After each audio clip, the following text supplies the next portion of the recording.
St. Kitts opposition leader returns to court as government seeks to remove him from parliament. And in sport, an Indian pacer and an English leg spinner called up for the ICC World 11 squad to face West Indies.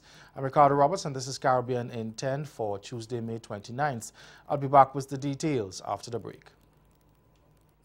70% of the Indian population don't even know where Shillong is. So away from everything. It's so diverse. We have everything here. We have culture, we have music, we have lifestyle. We have like basically anything here.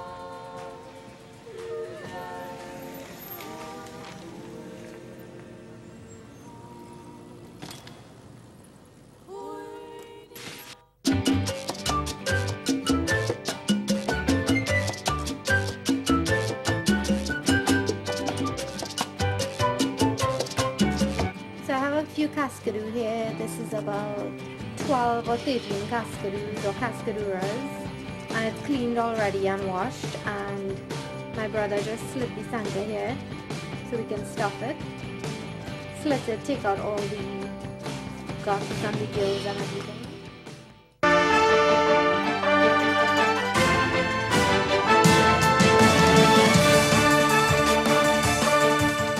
St. Kitts and Nevis opposition leader Dr. Denzil Douglas will head back to the court tomorrow as the government seeks to have him removed from the parliament. The Dr. Timothy Harris administration is seeking to get Douglas kicked out because he has a diplomatic passport from Dominica. Tomorrow, a constitutional motion comes up before Justice Trevor Ward, during which time the court is expected to hear oral arguments from senior counsel Douglas Mendez, who is representing the government. Wednesday's sitting is also expected to hear oral arguments on the admissibility of expert witness evidence in the matter. The judge is also expected to fix a date for the start of the trial. Dominican-born senior counsel Anthony Astafan, who is a member of Douglas's defense team, said following the last brief sitting of the court in April, his client had agreed to disclose the number of that he had traveled on the diplomatic passport that he said he only used for convenience and travel.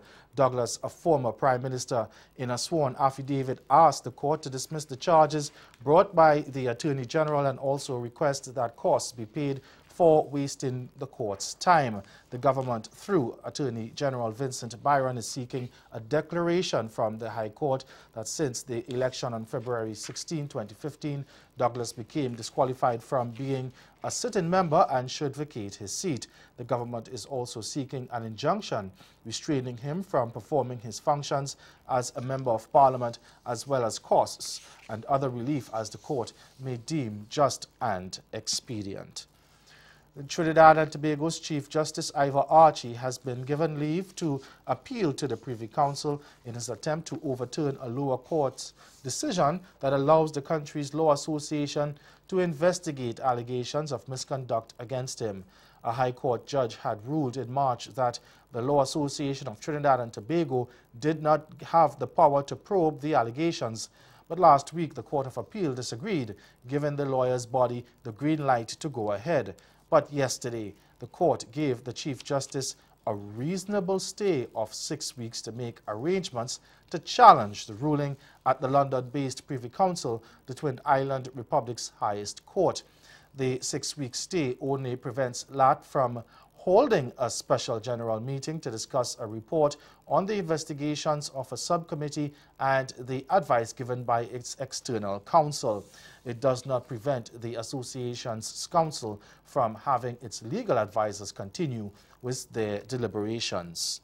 Still in Trinidad and Tobago, now nearly a decade after property tax collection was suspended, the government is now preparing to resume. The Senate amendments for the Valuation of Land Amendment Bill 2018 were passed in Parliament yesterday afternoon, edging the collection of land taxes closer. Now, among the changes to the bill that will be put into effect are the Land and Valuation Tribunal, which was originally proposed to consist of 3 persons, will be comprised of 5 persons. The tribunal's chairperson is to be appointed by the president and must be an attorney of at least 10 years experience, while 2 of the 4 ordinary tribunal members must be qualified in land evaluation. When the administrative arrangements are in place. So the 50% evaluations, for example, when that kicks in, when 50% of properties are valued, and the Commission of Valuations informs the minister that then, in that year, then the tax is due and payable. So whether it is this year or whether it is next year. Minister Imbert assured that, contrary to claims being circulated on social media, citizens will not be required to make retroactive payments. 1 week after Bermuda's Premier David Burt made a fresh pitch for the island to seek independence from Britain, citizens are not too enthusiastic about the issue. That's according to an opinion poll published. The online poll conducted by the Royal Gazette newspaper found that of the 3,000 people who had responded to the question, only 22% want independence, while 21% said not now, with 57% saying not ever. Now, last week, Burt made a fresh case for independence because he said it was unfair that Britain still exercised power over the island's affairs. In a 1995 referendum pushed by then Premier Sir John Swan of the United Bermuda Party, almost 3/4 of the voters rejected independence. Stay with us. Your Midday Sport is next.